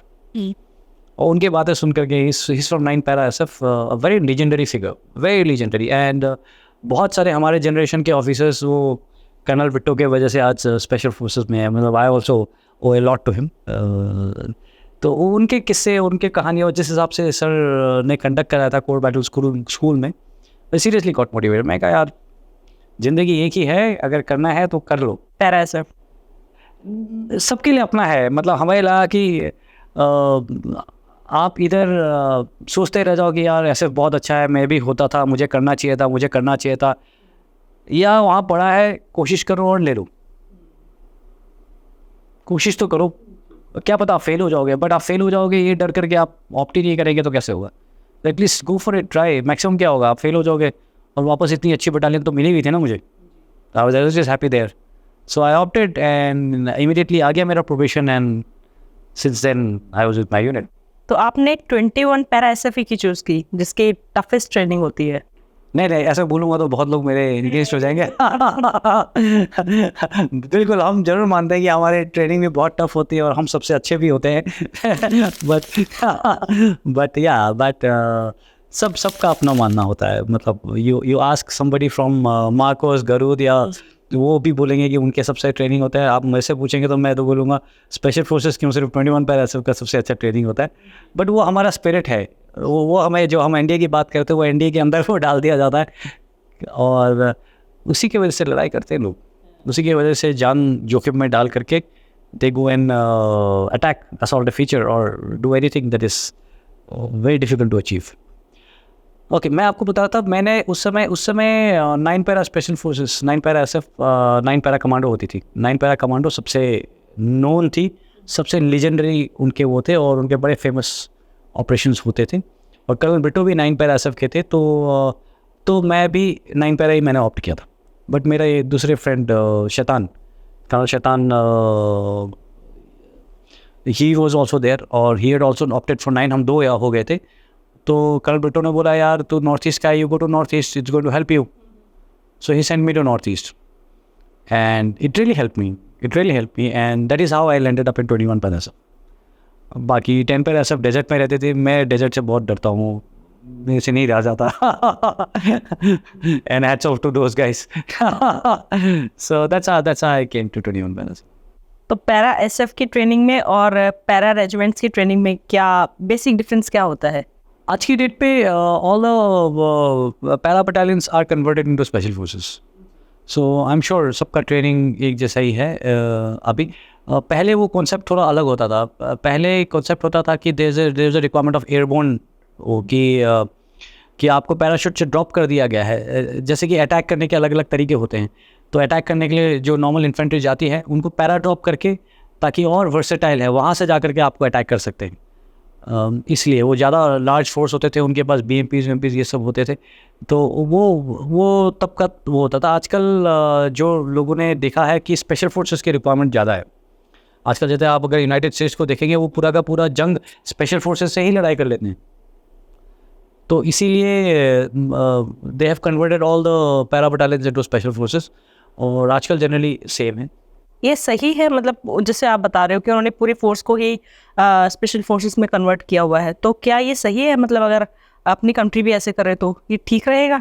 ये तो वैसे देखा जाए तो अच्छी बात है, क्योंकि स्पेशल फोर्सेस नाम ही जब वो दिया हुआ है, यानी क्योंकि स्पेशल ट्रेनिंग है, तो अगर सारी आर्मी ही को ट्रेनिंग वैसे दी जाए तो। What is special forces?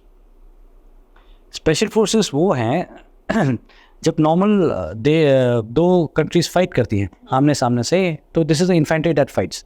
Artillery वाले बॉम्बार्ड करते हैं, इंजीनियर्स वाले जाकर के माइंस निकाल के सेफ लेन बनाते हैं, पीछे से आपके सामान ब्रिजेस वगैरह बनाते हैं ताकि आप पहुंच पाएँ, आपके लिए पानी का इंतजाम करना, माइंस क्लियर करवाना, ऐसे टाइप के। तो सबके अपने अपने रोल होते हैं। स्पेशल फोर्सेस वाले होते हैं जिनको पैराशूट से या जैसे भी, चाहे वो चल के जाए, चाहे पैराशूट से जाए, चाहे वो सबमरीन से कहीं जा करके, उनको दुश्मन के पीछे ड्रॉप किया जाता है। ओके, छोटी टुकड़ी दुश्मन के पीछे ड्रॉप करके वहाँ तबाही मचा देना, ताकि दुश्मन सामने के दीवार में फोकस ना कर पाए। उसके एमनिशन डम्प्स उड़ा देना, ताकि उसके एमनिशन पीछे जो जहाँ से फॉलो अप आ रहा है वो फॉलो अप ना हो पाए। वो कहीं से आपके लेट्स से मिसाइल्स फायर करता है, तो मिसाइल्स को इससे पहले कि फायर करे वहीं पे उड़ा देना उसको ग्राउंड के ऊपर। उनके जो एयर फील्ड्स हैं, वो एयर फील्ड्स पे रेड करना। एयरक्राफ्ट बहुत स्ट्रॉन्ग होता है, बट एयरक्राफ्ट जब हवा में है तब स्ट्रॉन्ग होता है, ज़मीन के अंदर कमज़ोर है। तो वहाँ जाकर जब इनिशियली रेज हुआ था स्पेशल एयर सर्विस ब्रिटिश के, उनका मेन टास्क ये था कि नॉर्थ अफ्रीकन कैंपेन के अंदर कि उनके सारे एयरफील्ड्स के अंदर जाकर के तबाही मचा देना। सारे एयरफील्ड, सारे एयरक्राफ्ट को वहीं छोटे छोटे एक्सप्लोजिव ले जाते थे, विंग्स के ऊपर लगाते थे और उड़ा देते थे। सो स्पेशल फोर्सेस का काम वो है कि दुश्मन के पीछे जा करके वहाँ तबाही मचाना। और छोटी नफरी में आप अगर दुश्मन के पीछे सोचो, मैं 100 आदमी लेकर के जाऊँ, 200 आदमी लेकर के जाऊँ, आप नहीं कर सकते वो। आपने 5, 6, 7, 8 आदमी, 12 आदमी कहीं अलग अलग 2 जगह ऐसे करके ऑपरेट करना है। तो ऐसे ऑपरेशंस के लिए आपका रिस्क फैक्टर जो है, क्योंकि आप दुश्मन के पूरे एरिया से सराउंडेड हैं, दुश्मन के एरिया में हैं। वही मैं पूछ रही थी जी। आज के डेट पे ड्रोन से लेकर के, एयरक्राफ्ट से लेकर के, आपको कोई भी डिटेक्ट कर सकता है। आपने एक बार अपना रेडियो सेट खोला, एक किसी बच्चे ने कहीं आपका देखा, इस 5 किलोमीटर बाय 5 किलोमीटर पूरा निकाल करके थर्मल इमेजेस, रात भर आप कहीं मूव करेंगे आप दिख जाओगे। तरीके हैं वो, उसको मैं नहीं बताना चाहता हूँ कि कैसे है, बट आप समझ रहे हैं दुश्मन के एरिया में आपका थोड़ा सा अगर कहीं से भनक, आपको कहीं फुटप्रिंट्स दिख गए हैं, कहीं आपने खाया हुआ चॉकलेट का रैपर, उसमें लिखा हो कि made in Ghaziabad, made in Ghaziabad wrapper यहाँ कहाँ से आया, ट्रैक करके फिर people are going to identify you. So how do you survive? तो ये वॉर जितना देर तक चलता है, जितना लंबा चलेगा, वो जो जैसे आप बता रहे हो, कुछ जाते हैं पैरा कमांडो जाते हैं, तो वो वहीं रहते हैं? नहीं, वो अलग है। मैं आपको जो बताने की कोशिश कर रहा था, आपको मैं ये समझा रहा था कि स्पेशल फोर्सेस क्या है। सो आप ये काम पूरी आर्मी से नहीं करा सकते, बिकॉज पूरी आर्मी का भी काम जो है वो बहुत इंपॉर्टेंट है। स्पेशल फोर्सेस वहाँ जा कर के सिर्फ तबाही मचाने से तो जंग नहीं जीता जाएगा। जंग जीता जाएगा जब साथ में इन्फेंट्री है जो ये जा कर के कब्जा करेंगे, वो पोस्टों को टेक ओवर करेंगे और जगह के ऊपर अपना कंट्रोल में लाएंगे। तो ये मेजर काम है। स्पेशल फोर्सेस वगैरह का काम है शेपिंग ऑप्स कहते हैं, जिसमें हम माहौल को ऐसा बनाते हैं कि वो दुश्मन जंग हार जाए कम नफरी के अंदर। अब ऐसे काम करने के लिए आपको बहुत ही मोटिवेटेड और वॉलंटियर लोग कि ये पंगा मैं लेना चाहता हूँ, मेरे में वो काबिलियत है। आप समझ रहे हैं?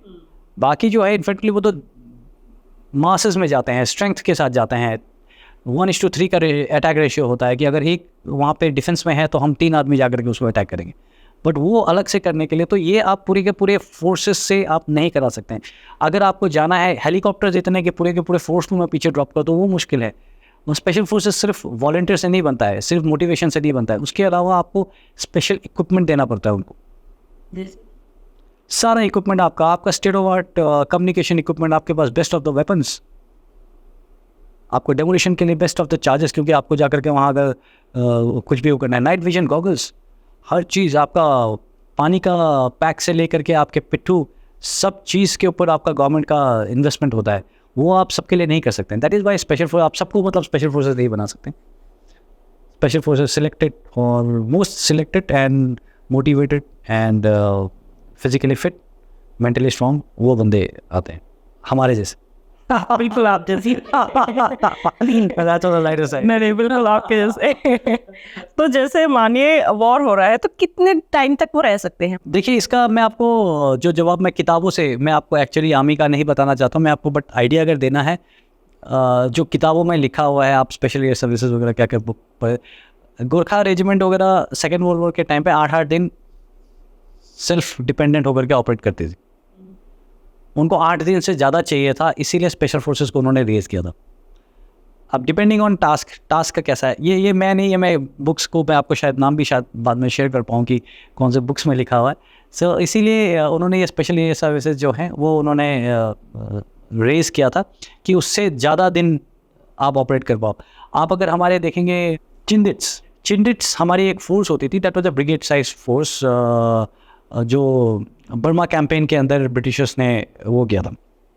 सो उसमें चार्ल्स वुड विंगेट थे, ही वाज द कमांडर, तो दैट वाज देयर, वो वहाँ पे एयर सप्लाई होते थे, वो वहीं से लेकर के ऑपरेट कर रहे थे। सो आपके ऑपरेशन के ऊपर, आपका जंग किस टाइप का है, आपके दुश्मन कैसे हैं, उसके ऊपर डिपेंड करेगा कि आप कैसे ऑपरेट करना चाहेंगे। 21 पैरा एसएफ ने इंडो म्यांमार बॉर्डर पे जब सर्जिकल स्ट्राइक की थी, उसके बारे में थोड़ा सा डिटेल में बताइए, क्योंकि उरी सर्जिकल स्ट्राइक, इन सब के बारे में ऑब्वियसली सबने जाना है, बट ये थोड़ा सा मुझे जानना है। ये ऑपरेशन में मैं नहीं था। इनफैक्ट मुझे बहुत दुख होता है कि इतना सोच करके आप स्पेशल फोर्सेस आते हो, और जिस दिन इतना बढ़िया ऑपरेशन था, मैं उस दिन यूनाइटेड नेशंस में था, मैं अफ्रीकन के अंदर पोस्टेड था, और Nectar sir was the main commander जिन्होंने ये ऑपरेशन किया था। And it's very operationally very sound is Kirti Chakra and शौर्य चक्र। कीर्ति चक्र उनको इस ऑपरेशन के लिए ही मिला था।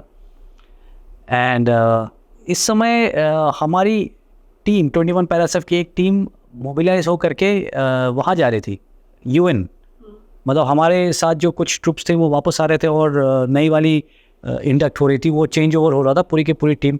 सो ये जो ऑपरेशन किया, ये वहाँ से दिल्ली से लेकर के लाया गया था इनको रातों रात, क्योंकि यहाँ वाले तो सारे बटे हुए थे, कहीं और किसी और टास्क में थे। And if I am not mistaken, I am not too sure about the dates, पर समटाइम अराउंड 2-3 जून के आसपास जो डोगरा के ऊपर जो अटैक हुआ था, this had happened 6 Dogra, if I am not mistaken, I could be wrong with the battalion.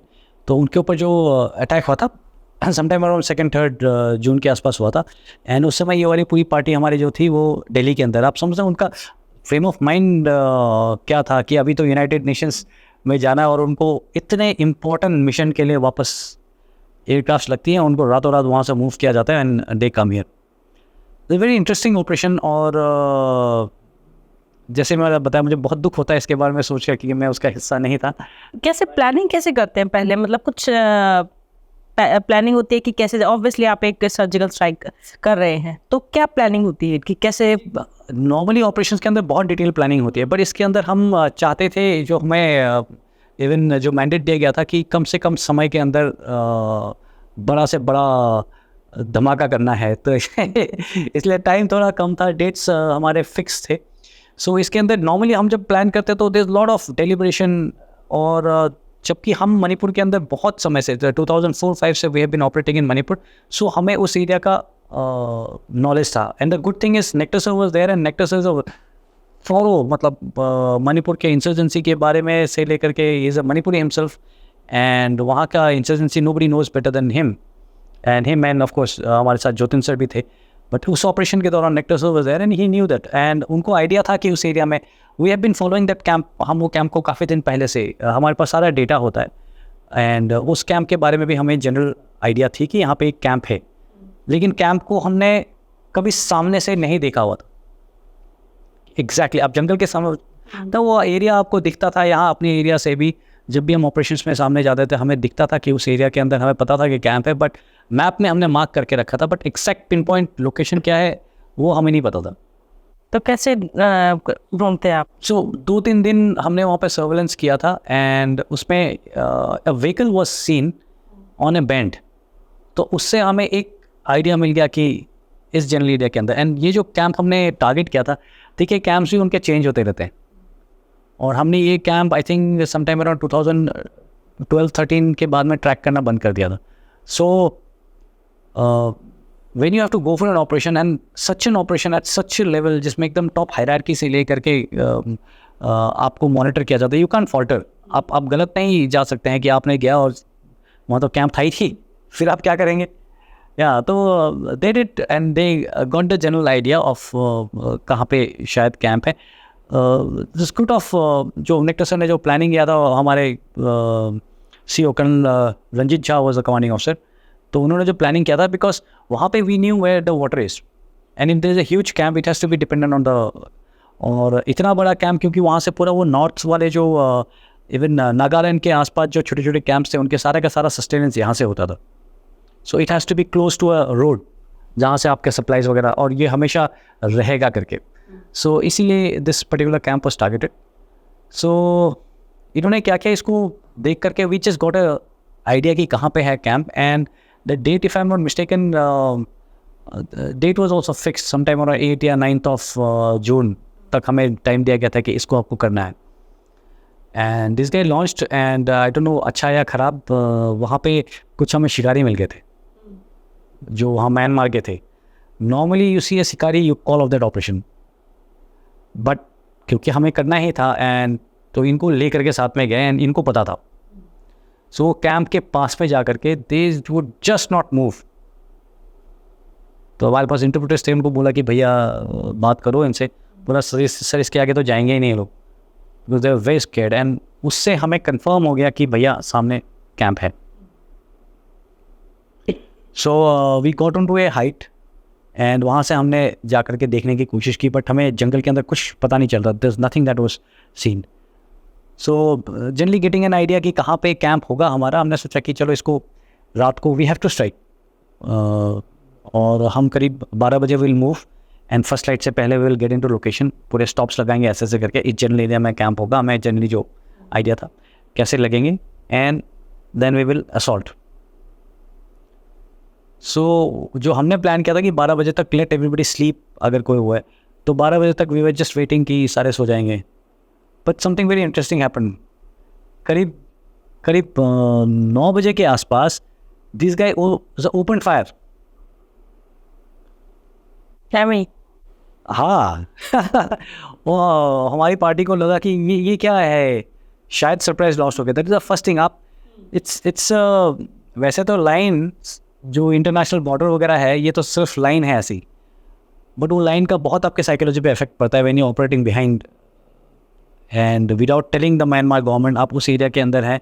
And we thought surprise is lost in some manner. कहीं किसी शिकारी ने आपको जंगल के अंदर हुए हैं हमारे ऑपरेशन में कि वो, मैं एक बार कहीं और बताता, हम ऑपरेशन के लिए गए, हमारे कैंप के अंदर 4-5 घंटे से बैठे हुए, एक बंदा कैंप के बिल्कुल एक पेड़ के ऊपर बैठा हुआ था, हमें देख रहा था। तो सबसे पहले हमने यही सोचा कि शायद सरप्राइज लॉस्ट है भैया, पता चल गया इनको। And we were very careful, very tensed and just on our lookout कि अगर इनको पता चल गया तो they will probably come for us now या सुबह, जैसे भी है। अभी आगे का क्या करें, do we continue, do we go back? You can even open radio sets, कि अगर आपने रेडियो सेट्स में बात की तो हो सकता है कि ट्रांसमिशन का उनको आइडिया पड़ जाए। सो वेरी केयरफुल, बट ये करते करते वी रियलाइज कि उनकी आवाज़ों से कि वो शायद पार्टी वार्टी कर रहे हैं। सो ये असॉल्ट राइफल वगैरह का फायर नहीं था, वो डबल बैरल जो होते हैं ना, वो गन से दे वर फायरिंग। तो वी टुक चांस कि नहीं, will just, but we delayed कि लेट देम स्लीप, अभी तक सोए तो है नहीं, तो लेट देम। एंड ये करते करते this guys just climbed up. हमने सोचा था जो एक टिला है, जो मेन फीचर, कैंप वहाँ पे नहीं था, कैंप नीचे कहीं था। So let's go up there and वहाँ से हमें शायद कैंप दिखेगा। So we climbed up there and वहाँ से कैंप कुछ दिखा नहीं। And we had to take a decision कि रेड करना है, कैंप एग्जैक्टली अभी देखा नहीं है तो कैसे करें। सो वहाँ पे एक मेन रोड था, मैंने सोचा वो रोड हिट करते हैं and will just go in and see. That's a very risky kind of a thing and I believe, मतलब वेरी गुड और very nice of them to have pulled it through, क्योंकि वो आप main road के ऊपर चल करके militant का कैंप ढूंढने के लिए जा रहे हैं। और ये चलते चलते गए एंड वहाँ पे दे केम अक्रॉस अबैंडन्ड कैंप। कुछ हट्स दिखे जो शायद पहले यहाँ पे कैंप होता था, किसी और का कैंप था जो अभी इस्तेमाल नहीं हो रहा था। And they give very suspicious. वहाँ से ये केयरफुल हो गए और फॉलो करते करते as they went they got inside the camp. There was a संतरी पोस्ट, वहाँ पे 4 संतरी थे एंड ये इनके बिल्कुल पास हो जाए, वो संतरी को पता नहीं चला। पर संतरे की पोस्ट तो बहुत ऊपर होती है, उसको दिख नहीं रहा था। नहीं, रोड के साथ होता है ना। हाँ जी। The post is generally next to the road from which you can control कि आपके आना जाना क्या हो रहा है। The post was there and this guy just came and आपने इनको देख लिया। अगर कोई अनट्रेन्ड या अनप्रोफेशनल लोग होते, सो ये 4 लोगों को, आप समझ रहे, आप आ गए हैं, आपके सामने हैं, इन ऑल लाइकलीहुड फाइट वहीं पे हो जाता। But the way this guys came back, camp के बीच में से धीरे धीरे सबको पास करना। एक तो चलिए आप इमेजिन कीजिए, आप पहले आदमी हैं, आप कैंप में आ गए हो, ना आपको सबको बताना कि सर ये कैंप है, लेट्स गो बैक, बताना पड़ेगा ना आपको। How will you communicate? रात के टाइम पे आपको फील्ड सिग्नल्स नहीं दिखते हैं, इनको इन्फॉर्म करना धीरे धीरे एवरीबडी ट्राइंग अंडरस्टैंडिंग कि कितना ग्रेव है। उस समय अगर फाइट हो जाता, मैक्सिमम ये 4 लोग मरते और उसके बाद पूरा का पूरा कैंप खाली हो जाता। कैसे उन्होंने कन्वे किया कि आगे आना है? मैं तभी तो गोल्ड नॉट 21 पैरा सब बेस्ट है because those guys did it. They realize they are in the mid of a camp. संतरी पोस्ट सामने है, 4 बंदे वहाँ पे है, बातें कर रहे हैं, आप आवाज़ सुन के ये एंड धीरे धीरे करे दे जस्ट पुल्ड बैक। रात के टाइम पे इतना सामान होता है, उसके बावजूद they came back out of the वो। Then now they knew where exactly the camp is. फिर उन्होंने पूरा सेट किया कि हैवी वेपन्स इधर, सपोर्ट वेपन्स इधर, असॉल्ट राइफल्स वाले यहाँ, ऐसे करके। And rest is history. कितने थे वैसे वहाँ पे मिलिटेंट? इट्स डिफिकल्ट टू से। जो हमारे एस्टिमेशन है it is somewhere between 60 to 100 के आसपास तो थे ही थे। बाकी आपको न्यूज़ में मिल जाएगा। मिलिटेंट्स और टेररिस्ट में क्या डिफरेंस है दोनों में? अभी मेरे से कुछ दिन पहले किसी ने पूछा था, तो हमारे लिए तो कोई फर्क नहीं रहता बट क्योंकि हम लोग जैसे वर्ड यूज करते हैं तो क्या डिफरेंस है? देयर इज अ डेफिनेट, सबको अलग अलग, बट ये सब नाम है हमारे लिए। जैसे कोई भी नाम है, anybody with a weapon who is taken a weapon against the army और अगेंस्ट द गवर्नमेंट, हमारे लिए तो वो एक ही है, उसको बस मार देना है। आप नाम किसी भी नाम से बुला लें, आप उसको चाहे इंसर्जेंट बोल लें, चाहे आप उसको टेररिस्ट बोल लें, चाहे आप उसको मिलिटेंट बोल लें। नॉर्मली जो वो माना जाता है कि इंसर्जेंट उसको रिलेट करते हैं जैसे कि नॉर्थ ईस्ट वाले जो मिलिटेंट्स हैं जो नॉर्थ ईस्ट के ही हैं और इंसर्जेंसी करते हैं। इंसर्जेंसी मतलब आप गवर्नमेंट के अगेंस्ट आपने वेपन्स पिकअप कर लिए हैं, आप गवर्नमेंट के, जैसे मणिपुर।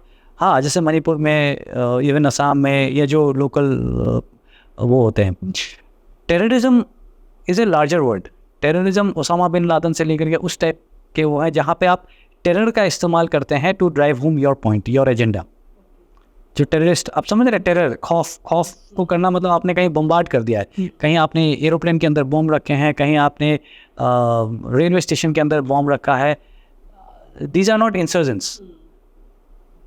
आपने वेपन्स लेकर के किसी के अगेंस्ट ऑपरेशन नहीं कर रहे हैं, आप सिविलियन से लेकर के आप किसी को भी मार रहे हैं। So that is terrorism. And militants, anybody जो इंसर्जेंट्स जो ये वेपन्स रखे, it's a very broad kind of a term जो आप किसी को भी इस्तेमाल कर सकते हैं।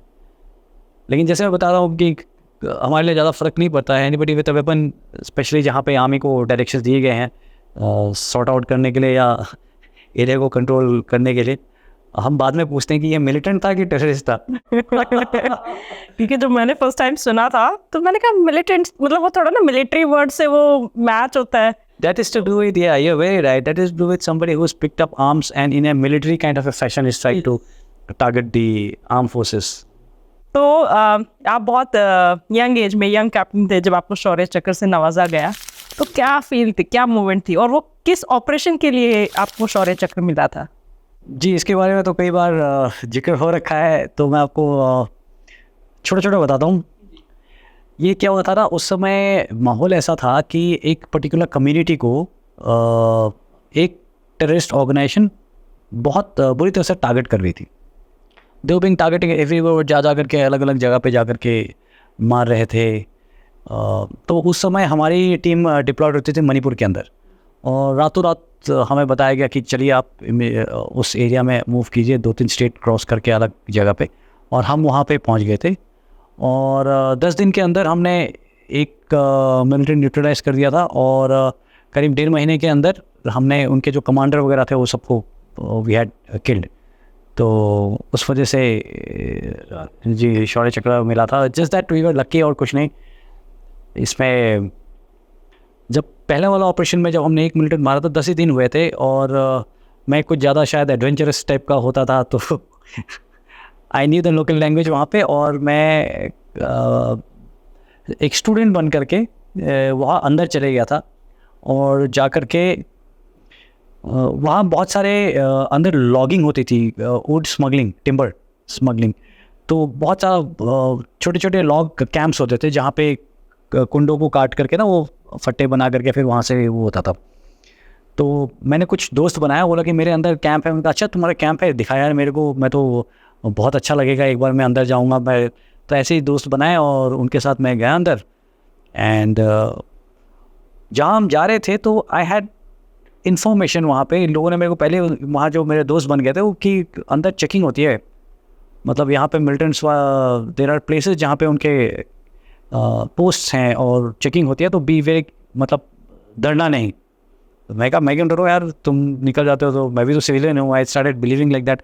एंड हम गए, लकीली उस दिन कोई चेकिंग नहीं थी। बट अंदर जाने के बाद में जो लॉग कैंप है, वी वर हैविंग राइस, खाना खा रहे थे हम वहाँ पे।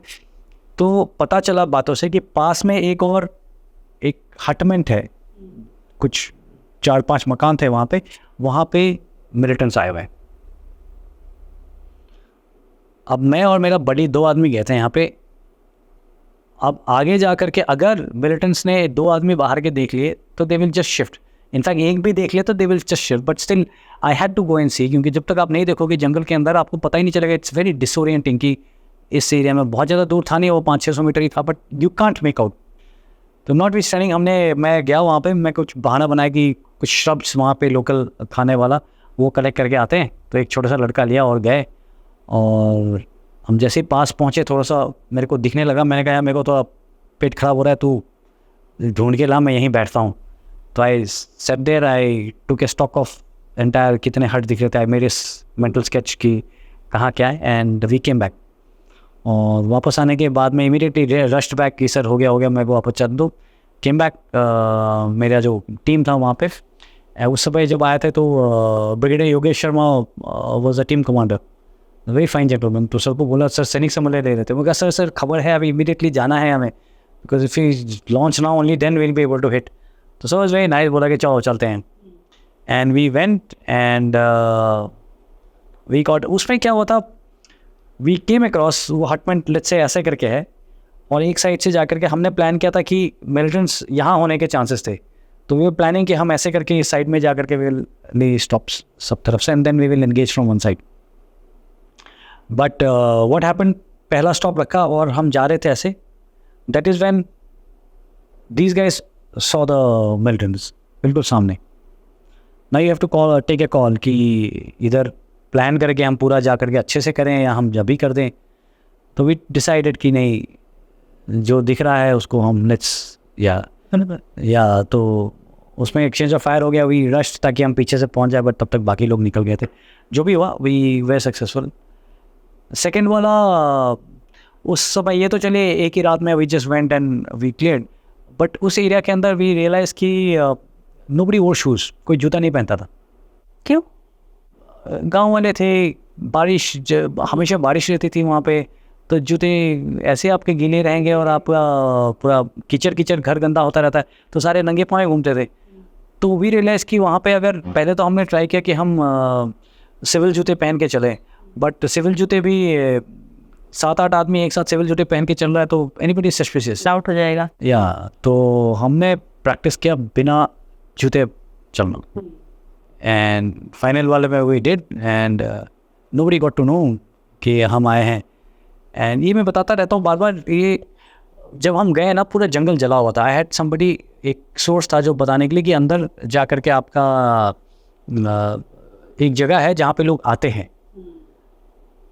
चलो फिर, and we went there and पूरा जंगल जला हुआ था, तो वो कहीं पहचान नहीं पा रहा था। जिस जंगल में वो गया था वो तो जंगल पूरा बदली हो गया। व्हेन देयर इज नोबडी, मतलब जो उसने देखा everything has changed in a burned जंगल।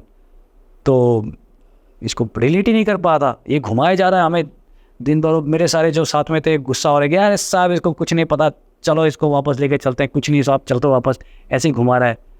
घुमाते भी हैं ऐसे लोग। तो बट समहाउ मेरे अंदर से था कि नहीं, let's just keep going and we kept going and somehow आगे जा कर के। सो ये मैं बार बार लोगों को बताता हूँ कि व्हेन थिंग्स लगता है कि आपको कुछ मूव नहीं हो रही है, कुछ सक्सेस नहीं है, so you should not stop, just keep going, may be very shortly a miracle will happen, और कुछ ना कुछ। जो आपका सोर्स होता है, जो आपको इन्फॉर्मेशन देते हैं, उनके ऊपर आप ट्रस्ट कर लेते हो कैसे? मतलब कई बार रिस्की नहीं रहा होगा कभी आपका, कभी ऐसा हुआ कि ट्रस्ट टूट गया है? हाँ बिल्कुल हुआ है, बिल्कुल हुआ है। कैसे? कई बार हुआ है। क्योंकि हो सकता है वो सोर्स उन्होंने ही भेजा हो। हाँ या कई बार हुआ है। एक बार तो मैं आपको बताता हूँ, हमारे लिए आईडी लगा के रखा था। मैं ये भी कहीं बताया है मैंने। वी गॉट ए इन्फॉर्मेशन, हम किसी और के साथ रह रहे थे, वो कंपनी कमांडर साहब थे नहीं। एक कॉल आया suddenly, I receive that call, 26 जनवरी का टाइम था। रिसीव दैट कॉल, मैंने कहा हाँ ऐसे करके टेररिस्ट, 1 या 2 टेररिस्ट बताए थे, वहाँ पे गोलियाँ चला रहा है, आप लोग फटाफट आ जाओ। मैंने कहा ये तो है नहीं कंपनी कमांडर। मैं कहा फटाफट, मेरे पास जितने ट्रुप्स थे लेकर के वी रश्ड एंड जाते जाते देखिए स्पेशल फोर्सेस का होता है कि ना, हम किसी को दिखा के ऑपरेट नहीं करते हैं, छुप के करते हैं। जब हम जाते हैं किसी को पता नहीं चलता हम किस रास्ते से गए, तो हम सेफ होते हैं। किसी को पता ही नहीं हम आ रहे हैं तो क्या करेगा कोई। पर ऐसे चलते चलते मेरे को सडनली मेरे दिमाग में आया कि अभी सबके सामने तुम चल के जा रहे हो, सबको पता है, वहाँ पे किसी को पता है कि तुम इस रास्ते जाने वाले हो, जो गड़बड़ है। And there was a bridge सामने, आई जस्ट स्टॉप, मैं कहा रुको एंड यू चेक। हम उतर करके, वो होता है कि उतर करके, ताकि अगर हो तो एक आध आदमी कैजुअलिटी हो, बाकी गाड़ी के अंदर आप, गाड़ी अगर आईडी में फंस गया फिर तो सारे गए, देयर वाज नथिंग। मैं कहा चलो, थोड़ा आगे गए, दूसरा ब्रिज था, वी गॉट ऑफ, नीचे वी गॉट ऑफ आईडी। वहाँ पे भी आपने चेक किया? बिल्कुल, हमने उतर के चेक किया, बिकॉज आई रियलाइज़ कि अगर कोई करेगा तो ऐसे ही कुछ करेगा, प्रोमिनेंट सा कोई जगह हो उसमें आईडी वगैरह लगाएगा। एंड थैंक गॉड, मतलब seriously just been lucky that day. सिर्फ ये नहीं, लोग अपना खुंदस निकलवाने के लिए खबर देते हैं। एक बार खबर दिया कि ऐसे ऐसे करके सर है, हम कहाँ से जा करके मतलब रात भर वी वुड हैव मूव्ड, जा करके हमने बिल्कुल कॉर्डन किया। सुबह का छुप छुप कर गांव के अंदर हम छुप करके रह रहे थे। मैं आपको वो डिटेल्स में ज़्यादा बताना भी नहीं चाहता। जहाँ से हमने टारगेट किया, ये बंदा बोला कि मार दो मार दो। मैंने कहा हथियार नहीं दिख रहा है। बोला नहीं नहीं मार दो, ये है पक्का भाग जाएगा। वो अपनी पर्सनल खुंदक। हाँ, तो मैं कहा चुप। तो फिर हम पूरे टैक्टिकली निकले, उसको बंदे को पकड़ा और जैसे ही पकड़ के हमने उसको क्या, this guy was too aggressive, वो जा करके उसको मारपीट कर रहा है। मैं कहा ये तो सोर्स है, ये क्यों गुस्सा हो रहा है। तब जब देखा तब पता चला कि ये तो अपना खुंदस निकालने के लिए हमें लेके आया है और हम उन लोगों की तरह इसके कहने पे ऑपरेशन कर रहे हैं। तो ऐसे भी हुआ है, ऐसा नहीं है कि नहीं हुआ है, बट ठीक है, बट चेक करना पड़ता है। That's how you learn. आप यू हैव टू रिस्पॉन्ड। कभी ठीक है, हो जाता है।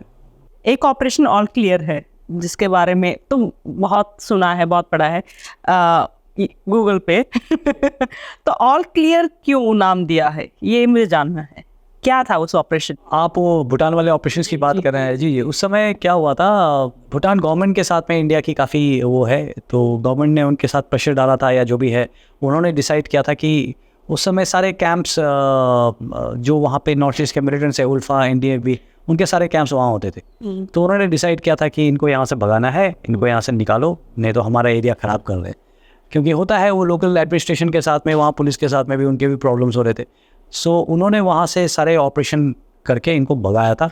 और यहाँ इंडिया ने कई सारे स्टॉप्स लगा करके we caught them, we help lot of people surrender also, बहुत बड़े सारे लोगों को। आई वॉज देयर इस समय, और उस टाइम पे भी काफ़ी सारे ऑपरेशंस किए थे। And good about 16-17 surrenders we had taken and we had apprehended about 13-14, और ये पूरा 1 महीने के अंदर मेरी टीम ने किया था। जी जी, सो गुड ऑपरेशंस, बहुत अच्छा ऑपरेशंस हम करते थे। एंड उसके अंदर बहुत सारी चीज़ें हुई हैं जो हमें नहीं बताना चाहिए। मुझे एक सवाल, आखिरी सवाल करना है, उसके बाद हम खत्म करते हैं। कभी ऐसा, इतने ऑपरेशंस में कभी ऐसा हुआ है आपको कि चारों तरफ से घिर गए हैं, अब तो खत्म?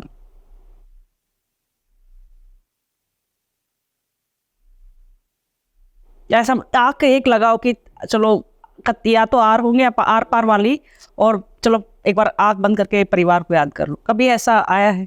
नहीं, आँख बंद करके परिवार को याद करने वाला मतलब ऐसे हमने सोचा नहीं, और it did not strike me, but लगा है कि we have been surrounded number of places. जब 3-4 जगह we got into a fight, एक एम्बुश में बैठे थे, सामने वाला फायर किया एंड अनदर पार्टी, उनके साथ फाइट हो गया, एंड देन पीछे समबडी ओपन्स अप। तो आपको लगता है कि सब तरफ मिलिटेंट से आप यहाँ से निकलेंगे तो आप निकलेंगे कैसे? और हमारे सारे ऑपरेशंस ऐसे जगह होते थे जहाँ आप बहुत अंदर जा कर के ऑपरेट कर रहे हैं, जो उनकी जनरली एरियाज़ होते थे उसके अंदर।